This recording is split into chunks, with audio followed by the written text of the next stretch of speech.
ಹಿಮಾಲಯ ಕಿರೀಟಿನಿ ಬ್ರಹ್ಮ ರಾಜರ್ಷಿ ರತ್ನಾಢ್ಯಾಂ ವಂದೇ ಭಾರತ ಮಾತರಂ. ಎಲ್ಲ ಅಧ್ಯಾಪಕ ಬಂಧುಗಳಿಗೆ ಹಾಗೂ ಪ್ರೀತಿಯ ವಿದ್ಯಾರ್ಥಿಗಳಿಗೆ ಹೃತ್ಪೂರ್ವಕವಾದಂತಹ ವಂದನೆಗಳನ್ನು ಸಲ್ಲಿಸ್ತಾ ಇದ್ದೇನೆ. ಬಹುಶಃ ಸುಮಾರು 2-3 ಗಂಟೆಯಿಂದ ಮೇಲಿಂದ ಮೇಲೆ ಉಪನ್ಯಾಸಗಳನ್ನ ಕೇಳುತ್ತಾ ಇದ್ದೀರಿ. ಹೇಗೆ ಓದಬೇಕು, ಏನ್ ಮಾಡಬೇಕು ಅನ್ನುವುದನ್ನ ಪದೇ ಪದೇ ಎಲ್ಲರೂ ಒಂದನ್ನೇ ಹೇಳುತ್ತಾ ಇದ್ದಾರೆ. ಒಂದೇ ಒಂದು ಪ್ರಶ್ನೆಯನ್ನ ಕೇಳುತ್ತೇನೆ, ನಿಮ್ಮಿಷ್ಟವಾಗಿರುವಂತಹ ಹೀರೋ ಯಾರು? ಸಾಮಾನ್ಯವಾಗಿ ಈ ಪ್ರಶ್ನೆಯನ್ನ ಕೇಳಬೇಕಾಗಿದ್ರೆ ನಮಗೆ ಇಷ್ಟವಾಗಿರುವಂತಹ ಯಾರೋ ಒಬ್ಬ ಫಿಲಂ ಆಕ್ಟರ್ ಅನ್ನು, ಫಿಲಂ ಆಕ್ಟ್ರೆಸ್ ಅನ್ನು ಹೆಸರಿಸ್ತಾ ಹೋಗ್ತೇವೆ. ಅದಕ್ಕೆ ಕೊನೆ ಅನ್ನುವಂತಹದ್ದೇ ಇಲ್ಲ. ಆದ್ರೆ ಒಂದು ಪ್ರಶ್ನೆ, ಇಷ್ಟೆಲ್ಲ ವಿದ್ಯಾಭ್ಯಾಸವನ್ನ ಪಡೆದುಕೊಂಡ ನಂತರ ನಾವು ಶಾಲೆಗೆ ಹೋಗ್ಬೇಕಾಗಿದ್ರೆ ಬಟ್ಟೆ ಬರೆ ಎಲ್ಲವನ್ನ ಹಾಕಿಕೊಂಡು ಕೊನೆಯದಾಗಿ ಮನೆಯಿಂದ ಹೊರಗಡೆ ಕಾಲನ್ನ ಇಡಬೇಕಾಗಿದ್ರೆ ನಮ್ಮ ಮುಖವನ್ನ ಒಂದ್ಸರ್ತಿ ಕನ್ನಡಿಯಲ್ಲಿ ನೋಡ್ಕೊಳ್ತೇವೋ ಇಲ್ಲವೋ? ಎಷ್ಟು ಚೆನ್ನಾಗಿ ಕಾಣುತ್ತೇವೆ, ನಾನು ಹಚ್ಚಿದಂತಹ ಪೌಡರ್ ಎಷ್ಟು ಚೆನ್ನಾಗಿದೆ, ಫೇರ್ ಅಂಡ್ ಲವ್ಲಿ ಎಲ್ಲ ಸರಿಯಾಗಿ ಮೆತ್ಕೊಂಡಿದೆಯಾ, ಎಲ್ಲಾದ್ರೂ ಜಾಸ್ತಿ ಎಕ್ಸ್ಟ್ರಾ ಮೆತ್ಕೊಂಡಿದೆಯಾ ಅಂತೆಲ್ಲ ಚೆಕ್ ಮಾಡುತ್ತೇವೆ. ಯಾವತ್ತಾದ್ರೂ ಒಂದು ದಿವಸ ಆ ಕನ್ನಡಿಯ ಎದುರಿನಲ್ಲಿ ನಿಂತುಕೊಂಡಾದಾಗ ನನಗೆ Yash hero, super star Sudeep ಅಲ್ಲ, ನನ್ ಸೂಪರ್ ಸ್ಟಾರ್ ದರ್ಶನ್ ಅಲ್ಲ, ನನ್ ಹೀರೋಯಿನ್ ಯಶ್ ಹೆಂಡತಿಯೂ ಅಲ್ಲೇ ಹೀರೋ, ನನಗ್ ನಾನೇ ಹೀರೋಯಿನ್ ಅನ್ನುವಂತಹ ಒಂದನೆಯನ್ನ ಇಷ್ಟು ವರ್ಷಗಳ ಕಾಲ ನಿಮ್ಮಲ್ಲಿ ಯಾರಾದ್ರೂ ಒಬ್ಬರು ಮಾಡಿದ್ದೀರಿ ಅಂತಾದರೆ ಬಹುಶಃ ಅಥರ್ವದ ಅಪ್ರಮೇಯವಾದಂತಹ ದಿಗ್ವಿಜಯವನ್ನ ಹೊಂದಲಿಕ್ಕೆ ಸಾಧ್ಯ ಇದೆ. ಇನ್ ಸುಮಾರು 1 ಗಂಟೆಗಳ ಕಾಲ ಯಾಕೆ ನನಗ್ ನಾನೇ ಹೀರೋ ಆಗಬೇಕು, ಯಾಕೆ ನನಗ್ ನಾನೇ ಹೀರೋಯಿನ್ ಆಗಬೇಕು, ಮತ್ತು ನನಗೆ ನಾನೇ ಹೀರೋ ಅಥವಾ ಹೀರೋಯಿನ್ ಆದಾಗ ನನ್ನಿಂದ ಸಮಾಜವನ್ನ ಯಾವ ರೀತಿಯಲ್ಲಿ ಬದಲಾಯಿಸ್ಲಿಕ್ಕೆ ಸಾಧ್ಯ ಇದೆ ಅನ್ನುವಂತ ಒಂದು ಆಲೋಚನೆಯನ್ನ ನಾವೆಲ್ಲರೂ ಸೇರಿ ಮಾಡಬೇಕಾಗಿದೆ. ನಿಮ್ ವಯಸ್ಸೆಷ್ಟು? 15ರಿಂದ 16 ವರ್ಷದಲ್ಲಿ ಇದ್ದೀರಾ. ನಿಮ್ಮಂತಹ ಒಬ್ಬ ವಿದ್ಯಾರ್ಥಿ ಸ್ವಾಮಿ ವಚನಾನಂದ ಅನ್ನುವಂತಹ ಭಾರತ ಕಂಡಂತಹ ಅಪ್ರತಿಮ ಯೋಗ ಸಂತನನ್ನ ಒಂದ್ಸರ್ತಿ ಭೇಟಿ ಆಗ್ತಾರಂತೆ. ಆ ಹುಡುಗನನ್ನ ವಚನಾನಂದರು ಅಬ್ಸರ್ವ್ ಮಾಡ್ತಾ ಇದ್ರಂತೆ. ಆ ಹುಡುಗನಿಗೆ ಕಾಲಿರಲಿಲ್ಲ. ಆತನಿಗೆ ಒಂದು ಕಡೆಯಿಂದ ಇನ್ನೊಂದು ಕಡೆಗೆ ಹೋಗಬೇಕಾಗಿದ್ರೆ ಆ ಕುಳಿತುಕೊಂಡು ತಳ್ಳಿಕೊಂಡು ಹೋಗುವಂತಹ ಒಂದು ಗಾಲಿ ಕುರ್ಚಿಯನ್ನ ಆತ ಉಪಯೋಗಿಸ್ತಾ ಇದ್ದ. ಒಂದ್ ದಿವಸ ವಚನಾನಂದರು ಹೋಗ್ತಾ ಇರ್ಬೇಕಾಗಿದ್ರೆ ಆ ಹುಡುಗ ಆ ಗಾಡಿಯನ್ನ ತಳ್ಳಿಕೊಂಡು ರಸ್ತೆ ಬದಿಯಲ್ಲಿ ಹೋಗಿ ಒಂದು ಅಂಗಡಿಯಲ್ಲಿ ನಿಲ್ಲಿಸ್ತಾನೆ. ಅಂಗಡಿಯಲ್ಲಿ ಇದ್ದಂತಹ ಒಬ್ಬ ವ್ಯಕ್ತಿಯನ್ನ ಕರೆದು ಹೇಳ್ತಾನಂತೆ, ಅಂಕಲ್, ನನಗೆ 1-2 ಪುಸ್ತಕ ಬೇಕಾಗಿದೆ, ಎದ್ದು ನಿಂತು ತಗೊಳ್ಳಿಕ್ಕೆ ನನ್ನಿಂದ ಸಾಧ್ಯ ಇಲ್ಲ, ಒಂದ್ ಸ್ವಲ್ಪ ನನಗೊಂದ್ 2 ಬುಕ್ ಅನ್ನ ಅಂಗಡಿಯಿಂದ ಪರ್ಚೇಸ್ ಮಾಡ್ಕೊಂಡು ತೆಗೆದುಕೊಡ್ತೀರಾ ಅಂತ. ಆ ವ್ಯಕ್ತಿಗೆ ಆ ಹುಡುಗನನ್ನ ನೋಡ್ಬೇಕಾಗಿದ್ರೆ ಗಾಲಿ ಕುರ್ಚಿಯಲ್ಲಿ ಬಂದಂತಹ ಹುಡುಗ, ಮೈಕೈ ಎಲ್ಲ ತುಂಬಾ ಮಣ್ಣಾಗಿದೆ, ನೋಡ್ಲಿಕ್ಕೂ ಸಹ ತುಂಬಾ ಚೆನ್ನಾಗಿಲ್ಲ, ಸುಮಾರಾಗಿದ್ದಾನೆ, ತಲೆ ಕೂದಲೆಲ್ಲ ಕೆದರಿಕೊಂಡಿದೆ. ಈ ಹುಡುಗ 2 ನೋಟ್ ಬುಕ್ ಅನ್ನ ಯಾಕೆ ಕೇಳ್ತಾ ಇದ್ದಾನೆ? ಬಹುಶಃ ಎಲ್ಲೋ ಒಂದು ಕಡೆ ಲಾಟ್ರಿ ಗಿಟ್ರಿ ದಂಧೆ ಮಾಡ್ತಾ ಇದ್ದಾನೆ, ಹಾಗೆ ಬರೀಲಿಕ್ಕೆಲ್ಲೋ ಬುಕ್ ಅನ್ನ ಕೇಳ್ತಾ ಇದ್ದಾನೆ. ಈ ಹುಡುಗನಿಗೆ ಬುಕ್ ಪರ್ಚೇಸ್ ಮಾಡಿ ಕೊಡುವಂತದ್ದು ಎಷ್ಟು ಸರಿ ಅಂತ ಆಲೋಚನೆ ಮಾಡ್ತಾರಂತೆ. ಆದ್ರೆ ಆ ಹುಡುಗ ತುಂಬಾ ರಿಕ್ವೆಸ್ಟ್ ಮಾಡ್ಬೇಕಾಗಿದ್ರೆ ಅವ್ರಿಗೆ ತಡ್ಕೊಳ್ಳಿಕ್ಕಾಗ್ಲಿಲ್ಲ. 2 ಪುಸ್ತಕವನ್ನ ತೆಗೆದುಕೊಂಡು ಆ ಹುಡುಗನಿಗೆ ಕೊಡಬೇಕಾಗಿದ್ರೆ ಆ ಹುಡುಗ ತನ್ನ ಹರಿದು ಹೋದಂತಹ ಅಂಗಿಯಲ್ಲಿ ಇದ್ದಂತಹ ಕಿಸೆಯಿಂದ ಒಂದು ಚಿಲ್ಲರೆ ನೋಟನ್ನ ತೆಗೆದುಕೊಂಡು ಅವನಿಗೆ ಕೊಟ್ಟು ಹೇಳ್ತಾರಂತೆ, ಇದು ಎಷ್ಟಾಗಿದೆ ಪುಸ್ತಕಕ್ಕೆ ಅಷ್ಟನ್ನ ಕೊಟ್ಟು ಚಿಲ್ಲರೆಯನ್ನ ನನಗೆ ವಾಪಸ್ ತಂದು ಕೊಡ್ತೀರಾ ಅಂತ. ಆ ಹುಡುಗನ ಬಗ್ಗೆ ಏನೋ ಒಂದು ಆಲೋಚನೆಯನ್ನ ಇಟ್ಟುಕೊಂಡು ಪುಸ್ತಕವನ್ನ ಪರ್ಚೇಸ್ ಮಾಡಿದಂತಹ ವ್ಯಕ್ತಿಗೆ ಈ ಹುಡುಗನ ಒಳಗಡೆ ಏನೋ ಇದೆ ಅಂತ ಹೇಳಿ ಆಲೋಚನೆ ಬರ್ತದೆ. ಆ ಹುಡುಗನ ಹತ್ರ ಮತ್ತೆ ಕೇಳ್ತಾರಂತೆ ಚಿಲ್ಲರೆ ಕೊಟ್ಟ ನಂತರ, ಅಲ್ಲಪ್ಪ, ನಿನಗೆ ಪುಸ್ತಕ ಯಾಕೆ, ಪುಸ್ತಕವನ್ನ ಇಟ್ಕೊಂಡು ನೀನ್ ಏನ್ ಮಾಡುತ್ತಿ ಅಂತ. ಆಗ ಆ ಹುಡುಗ ಹೇಳ್ತಾನಂತೆ, ಸರ್, ನಾನಿರುವಂತಹದ್ದು ಒಂದು ಸ್ಲಮ್ ಅಲ್ಲಿ, ಅಪ್ಪ ಅಮ್ಮ ಭಿಕ್ಷೆ ಬೇಡಿದ್ರೆ ಅಲ್ಲಿ ಇಲ್ಲಿ ಇರುವಂತಹ ಕೆಲಸವನ್ನ ಮಾಡಿದ್ರೆ ಮಾತ್ರ ನನ್ನ ಮನೆಯಲ್ಲಿ ನನ್ನ ಅಪ್ಪ ಅಮ್ಮ ಮತ್ತು ನನ್ನ ಅಣ್ಣ ತಂಗಿ ಎಲ್ಲ ಹೊಟ್ಟೆ ತುಂಬಿಸ್ಲಿಕ್ಕೆ ಸಾಧ್ಯ ಇದೆ. ನಾನು ಹೀಗೆ ಗುಜರಿ ಹೆಕ್ಲಿಕ್ಕೆ ಹೋಗ್ಬೇಕಾಗಿದ್ರೆ ಒಂದ್ ದಿವಸ ಒಬ್ಬ ಟೀಚರ್ ಸಿಕ್ಕಿದ್ರು. ಟೀಚರ್ ಹೇಳಿದ್ರು, ಮಗು ನೀನು ಅಲ್ಲಲ್ಲಿ ಗುಜರಿಯನ್ನ ಹೆಕ್ಕಿಕೊಂಡು ಕಸದಿಂದ ಕಸವನ್ನ ಎತ್ತಿಕೊಂಡು ಬಂದು ಸೇಲ್ ಮಾಡಿಕೊಂಡು ಊಟವನ್ನ ಪಡಿಬೇಕು ಅಂತಿಲ್ಲ. ನಿನಗೆ ಕಲಿಬೇಕು ಅನ್ನುವಂತಹ ಶಕ್ತಿ, ಕಲಿಬೇಕು ಅನ್ನುವಂತಹ ಇಚ್ಛೆ ಒಂದಿದೆ ಅಂತಾದರೆ ನಾನು ಪ್ರತಿದಿನ ಸಂಜೆ ಮಕ್ಕಳಿಗೆ ಟ್ಯೂಷನ್ ಕೊಡ್ತೇನೆ, ಅಲ್ಲಿ ಬಂದು ಜಾಯಿನ್ ಆಗು ಅಂತ ಹೇಳಬೇಕಾಗಿದ್ರೆ ಹುಡುಗ ಹೇಳ್ತಾನೆ, ಊಟಕ್ಕೆ ತಿನ್ಲಿಕ್ಕೆ ಗತಿ ಇಲ್ಲ ಟೀಚರ್, ಇನ್ ನಾನು ಹೇಗ್ ತಾನೆ ನಿಮ್ ಟ್ಯೂಷನ್ ಫೀಸ್ ಕಟ್ಲಿ ಅಂತ ಹೇಳಬೇಕಾಗಿದ್ರೆ ಅವ್ರು ಹೇಳ್ತಾರಂತೆ, ಅದನ್ನೇನು ನಾನು ನಿನ್ನ ಹತ್ರ ಕೇಳ್ತಾ ಇಲ್ಲ, ನಾನು ಕೇಳ್ತಾ ಇರುವಂತಹದ್ದೇನು ಅಂತ ಹೇಳಿದ್ರೆ, ನಾನು ನಿನಗೆ ಕಲಿಸಿಕೊಟ್ಟಂತಹ ವಿದ್ಯೆಯಿಂದ ಕಾಲಿಲ್ಲದೆ ಇರುವಂತಹ ನೀನು ನಿನ್ನ ಸ್ವಂತ ಪರಿಶ್ರಮ ಅನ್ನುವಂತಹ ಕಾಲಿನ ಮೇಲೆ ನಿಂತುಕೊಂಡು ನಿನ್ನ ಸ್ಲಮ್ ಒಳಗಡೆ ಇರುವಂತಹ ನಿನ್ನಂತಹ ಅದೆಷ್ಟೋ ವಿದ್ಯಾರ್ಥಿಗಳನ್ನ ನಾಳೆ ದಿವಸ ಶಾಲೆಗೆ ಸೇರಿಸುವಂತಹ ದೊಡ್ಡ ವ್ಯಕ್ತಿ ಆಗ್ತಿ ಅಂತಾದ್ರೆ ಅದೇ ನೀನ್ ನನಗೆ ಕೊಡುವಂತಹ ಫೀಸ್ ಅಂತ ಹೇಳ್ಕೊಂಡು ಆ ಟೀಚರ್ ಹೇಳಿದ್ದಾಳೆ. ಆ ಟೀಚರೇ ನನಗೆ ಈ ಗಾಲಿ ಕುರ್ಚಿಯನ್ನ ಕೊಟ್ಟಿದ್ದಾಳೆ. ಟೀಚರ್ ಹೇಳಿದ್ದನ್ನೆಲ್ಲ ಬರ್ಕೊಳ್ಳಿಕ್ ನೋಟ್ಸ್ ಬೇಕಲ್ವಾ, ಅದಕ್ಕೆ ನಾನು ಬೆಳಗ್ಗೆ ಹೊತ್ತಲ್ಲಿ ಅಲ್ಲಿ ಇಲ್ಲಿ ಕಸ ಆಯ್ದು ದುಡ್ಡನ್ನ ಒಟ್ಟು ಮಾಡಿ ನನ್ನ ಖರ್ಚಿನಲ್ಲಿ ನಾನು ಓದ್ತಾ ಇದ್ದೇನೆ ಸರ್. ನನಗೆ ಗೊತ್ತಿದೆ ನಾನು ಅವರು ಇವರನ್ನ ಹೀರೋ ಅಂತ ಹೇಳಿದ್ರೆ ಬದುಕಿನಲ್ಲಿ ಗೆಲ್ಲಿಕ್ ಸಾಧ್ಯ ಇಲ್ಲ. ಕಾಲಿಲ್ಲದ ನಾನು ಕಾಲಿರುವವರಿಗೂ ಸಹಾಯ ಮಾಡಬೇಕು ಅಂತಾದರೆ ನನ್ನ ಮನಸ್ಸಿನ ಒಳಗಡೆ ಇರುವಂತಹ ಶಕ್ತಿಯಿಂದ ಜಗತ್ತನ್ನ ಗೆಲ್ಲಬೇಕು. ಅದಕ್ಕಾಗಿ ನನಗೆ ಟೀಚರ್ ಹೇಳಿದ್ರು, ನೀನ್ ಎಲ್ಲೆಲ್ಲೋ ಆದರ್ಶಗಳನ್ನ ಹುಡುಕಬೇಡ, be the hero of yourself ಅಂತ ಹೇಳ್ಕೊಂಡು ನನ್ನ ಟೀಚರ್ ಹೇಳಿದ್ರು. ಇವತ್ತು ನಾನು ಆ ನಿಟ್ಟಿನಲ್ಲಿ ಹೆಜ್ಜೆ ಹಾಕ್ತಾ ಇದ್ದೇನೆ ಅಂತ ಹುಡುಗ ಹೇಳಬೇಕಾಗಿದ್ರೆ, ಆ ಹುಡುಗನನ್ನ ಲಾಟ್ರಿ ಮಾರ್ಲಿಕ್ಕೇನೋ ದಂಧೆ ಮಾಡ್ತಾ ಇದ್ದಾನೆ ಅಂತ ಹೇಳಿದಂತಹ ಆ ವ್ಯಕ್ತಿಗೆ ಬಹಳ ಬೇಸರ ಆಗ್ತದಂತೆ. ಆ ಹುಡುಗನಿಗೆ ಚಿಲ್ಲರೆ ದುಡ್ಡಿನ ಜೊತೆಯಲ್ಲಿ ಒಂದಷ್ಟು ಕಾಸನ್ನ ಕೈಯಲ್ಲಿಟ್ಟು ಓದ್ಕೋ ನೀನು ಅಂತ ಹೇಳಿ ಆಶೀರ್ವಾದವನ್ನ ಮಾಡಿ ಅಲ್ಲಿಂದ ಮುಂದಕ್ಕೆ ಹೋಗ್ತಾರೆ. ಇದನ್ನ ವಚನಾನಂದರು ಒಂದ್ ಕಡೆಯಲ್ಲಿ ಹೇಳ್ತಾರೆ. ಆಲೋಚನೆ ಮಾಡಿ, ಆ ಹುಡುಗ ಒಂದು ಕಡೆಯಿಂದ ಇನ್ನೊಂದು ಕಡೆಗೆ ಹೋಗಬೇಕು ಅಂತಾದರೆ ಗಾಲಿ ಕುರ್ಚಿ ಸಹಾಯ ಬೇಕು.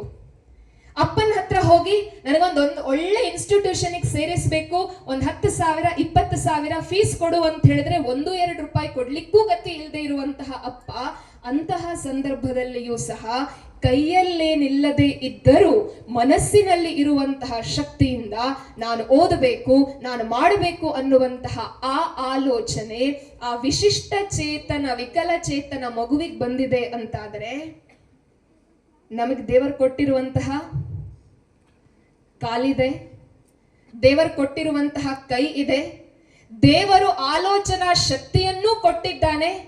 ಅದನ್ನ ಬಹಳ ಸುಂದರವಾಗಿ ಉಪಯೋಗ ಮಾಡಿಕೊಂಡು ಯಾಕೆ ನಮ್ಮ ಬದುಕಿನ ಹೀರೋಗಳು ನಾವಾಗಬಾರದು ಅನ್ನುವಂತಹ ಆಲೋಚನೆಯನ್ನ ನಾವಿವತ್ತು ಮಾಡಬೇಕಾಗಿದೆ.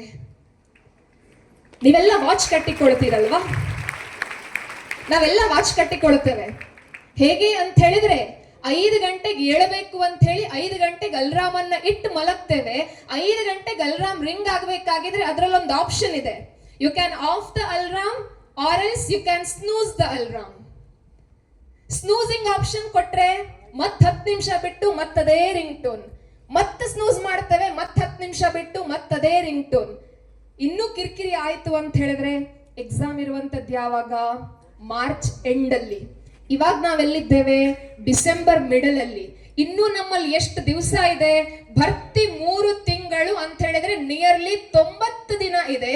90 ದಿನಗಳ ಆಚೆಗಿರುವಂತಹ ಪರೀಕ್ಷೆಗೆ ಡಿಸೆಂಬರ್ 14ಕ್ಕೆ ಯಾಕೆ ಓದಬೇಕು ಅಂತ ಹೇಳ್ಕೊಂಡು ನಾವು ಅಲ್ರಾಮನ್ನ ಆಫ್ ಮಾಡಿಕೊಂಡು, ಬಹಳ ಚಳಿ ಇದೆ, ಅಮ್ಮ ಕೊಟ್ಟಂತಹ ಬಿಸಿ ಬಿಸಿಯಾದಂತಹ ಬೆಡ್ಶೀಟು ರಗ್ಗು ಇದೆ, ಹೊತ್ಕೊಂಡು ಮಲಗ್ ಬಿಡುತ್ತೇವೆ, ಆರಾಮವಾಗಿ ಇದ್ದು ಬಿಡುತ್ತೇವೆ. ಆದ್ರೆ ನಾವು ನೀವು ಕಟ್ಟಿಕೊಳ್ಳುವಂತಹ ವಾಚ್ ನಾವು ಹೇಗೆ ಬದುಕಬೇಕು ವಿದ್ಯಾರ್ಥಿ ಜೀವನದಲ್ಲಿ ಅಂತ ಹೇಳಿ ಅದು ಹೇಳುತ್ತದೆ. ನಾವೆಲ್ಲ ಮಾತನಾಡ್ತೇವೆ, ಎಲ್ರೂ ಮಾತನಾಡ್ತೇವೆ ತಾನೆ. ನೀವು ಮನೆಗೆ ಹೋಗಿ ನಾಳೆ ಪರೀಕ್ಷೆ ಇದ್ದಾಗ ಮೊಬೈಲ್ ಅನ್ನ ಒತ್ಕೊಂಡು ಸೋಫಾದಲ್ಲಿ ಕೂತ್ಕೊಳ್ಬೇಕಾಗಿದ್ರೆ ಅಮ್ಮ ಏನ್ ಹೇಳ್ತಾಳೆ? ಆಯ್ತಪ್ಪ ನಾಳೆ ಪರೀಕ್ಷೆ ಇದೆ, ನಾನು ನಿನ್ನೆ ತಾನೇ ನೆಟ್ಟಿಗೆ ಇಂಟರ್ನೆಟ್ ಪ್ಯಾಕ್ ಹಾಕಿದ್ದೇನೆ, ನೋಡಪ್ಪ ಯೂಸ್ ಮಾಡಪ್ಪ ಅಂತ ಹೇಳ್ತಾಳ? ಮೊಬೈಲ್ ಅನ್ನ ಪಕ್ಕಕ್ಕಿಡು ಅಂತ ಹೇಳ್ತಾಳೆ. ನಾವೇನು ಉತ್ತರ ಕೊಡ್ತೇವೆ?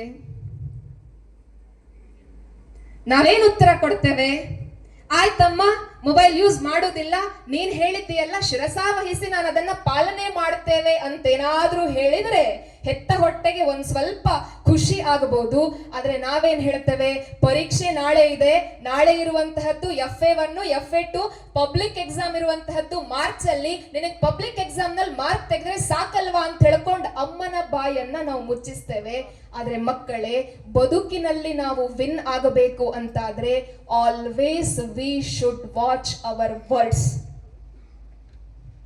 ನಮ್ಮಪ್ಪ ನಮ್ಮಮ್ಮ ಮೊಬೈಲ್ ಅನ್ನ ತೆಗೆದು ಪಕ್ಕಕ್ಕಿಡು ಅಂತ ಹೇಳುವಂತಹದ್ದು ನಾಳೆ ದಿವಸ ನೀವೇನೋ ಒಂದು ದೊಡ್ಡ ಜನ ಆದಾಗ ನೀವು ಅವರನ್ನ ಸಾಕ್ತೀರಿ ಅನ್ನುವಂತಹ ಭರವಸೆಯಿಂದಲಾಗ್ಲಿ, ನಂಬಿಕೆಯಿಂದಲಾಗ್ಲಿ, ಆಸೆಯಿಂದಲಾಗ್ಲಿ, ಕಾಳಜಿಯಿಂದಲಾಗ್ಲಿ ಅಲ್ಲ.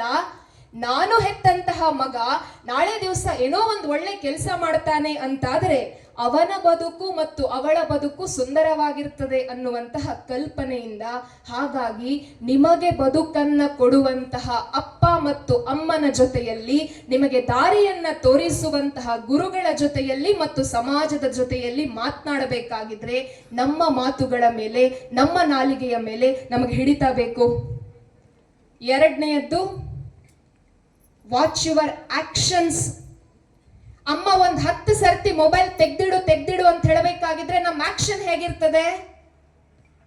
ನಾವ್ ಹೇಳಿದ್ದನ್ನ ಅಮ್ಮ ಕೇಳೋದಿಲ್ಲ, ಅಮ್ಮ ಹೇಳಿದ್ದನ್ನ ನಾವು ಕೇಳೋದಿಲ್ಲ, ಅಮ್ಮ ಬಿಡುವುದಿಲ್ಲ. ನಾವೇನ್ ಮಾಡ್ತೇವೆ, ಮೊಬೈಲ್ ಅನ್ನ ಧಡ್ ಅಂತ ಹೇಳಿ ಸೋಫಾದ ಮೇಲೆ ಬಿಸಾಡಿ ರೂಮಿಗೆ ಹೋಗ್ತೇವೆ, ಭಡ್ ಅಂತ ಹೇಳಿ ಬಾಗಿಲನ್ನ ಹಾಕ್ತೇವೆ, ಲ್ಯಾಚ್ ಹಾಕೊಂಡು ಕುತ್ಕೊಳ್ತೇವೆ. ಒಳಗಡೆ ಓದ್ತೇವೋ ಇಲ್ವೋ ನಮಗೆ ಗೊತ್ತಿಲ್ಲ. ಆದ್ರೆ ಆಲೋಚನೆ ಮಾಡಿ, ನಮ್ಮ ಆಕ್ಷನ್ಗಳ ಮೇಲೆ, ನಮ್ಮ ಕೃತಿಗಳ ಮೇಲೆ ನಮಗೆ ಹಿಡಿತ ಇಲ್ಲ ಅಂತಾದರೆ ಬದುಕು ಹಾಳಾಗಿ ಹೋಗುವಂತಹದ್ದು ಅದು ಸಹಜವೇ.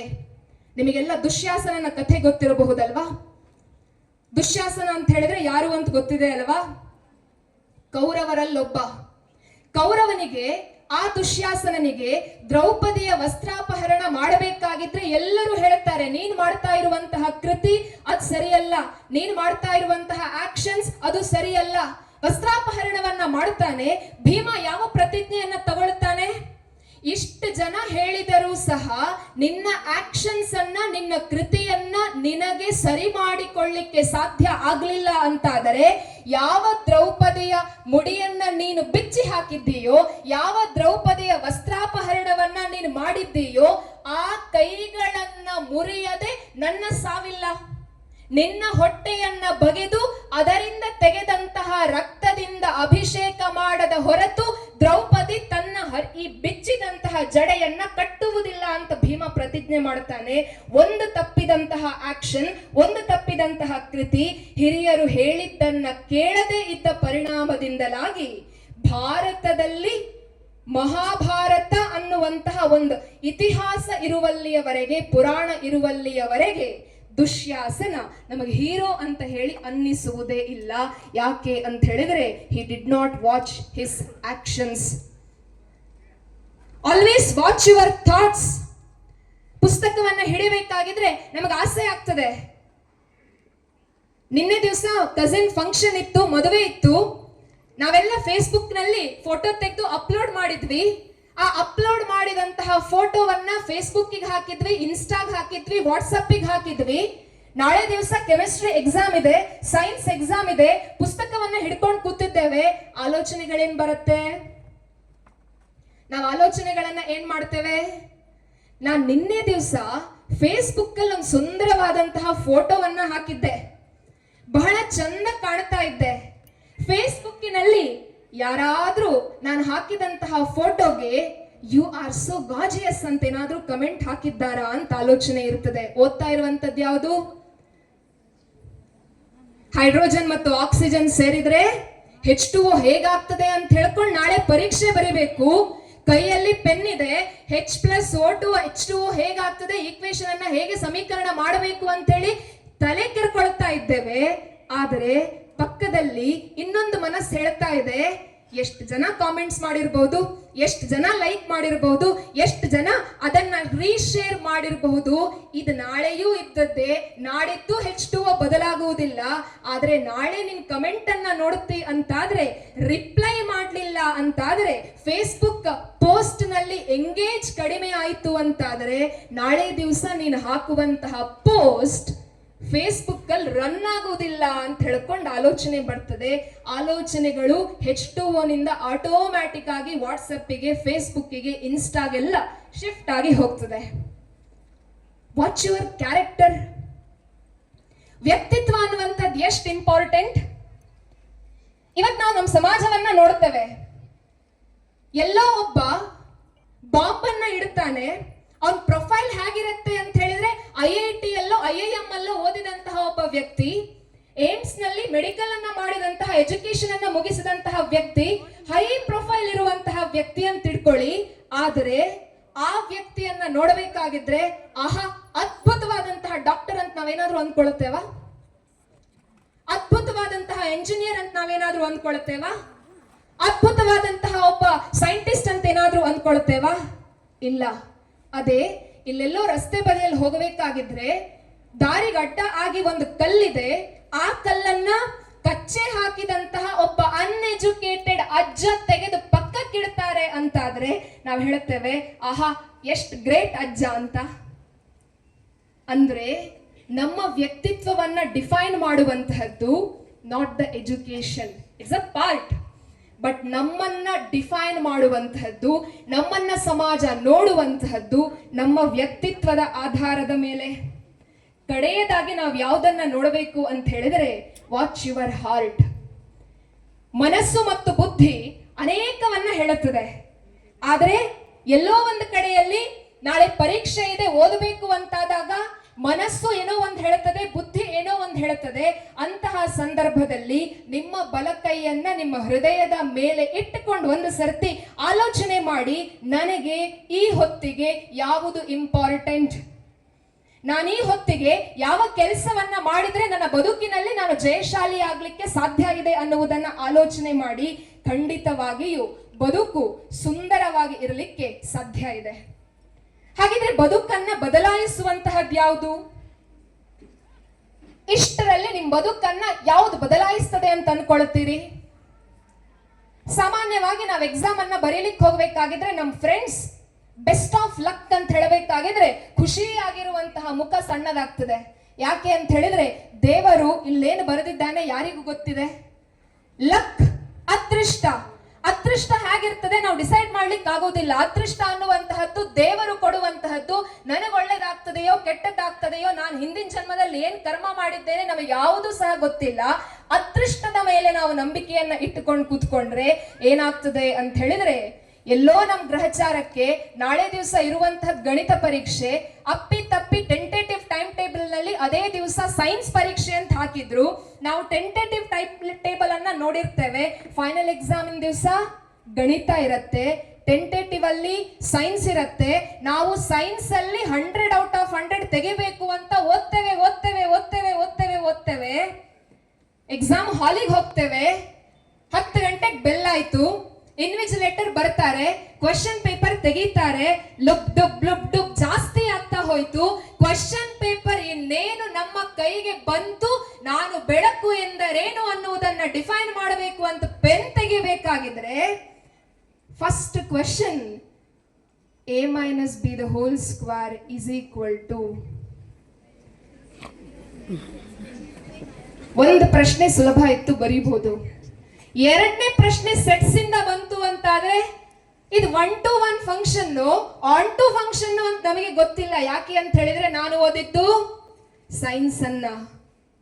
ಅದೃಷ್ಟವನ್ನ ನಂಬಿಕೊಂಡು ಕೂತ್ಕೊಂಡ್ರೆ ಬದುಕಿನಲ್ಲಿ ಯಾವುದೂ ಸಹ ಸಾಧ್ಯ ಇಲ್ಲ. ಮಿರಾಕಲ್. ನಾನೆಲ್ಲ ಚಿಕ್ಕದಿರಬೇಕಾಗಿದ್ರೆ DD ನ್ಯಾಷನಲ್ ಅಲ್ಲಿ ಒಂದು ಸೀರಿಯಲ್ ಬರ್ತಾ ಇತ್ತು, ಸಂಜುನ ಮ್ಯಾಜಿಕ್ ಪೆನ್ಸಿಲ್ ಅಂತ.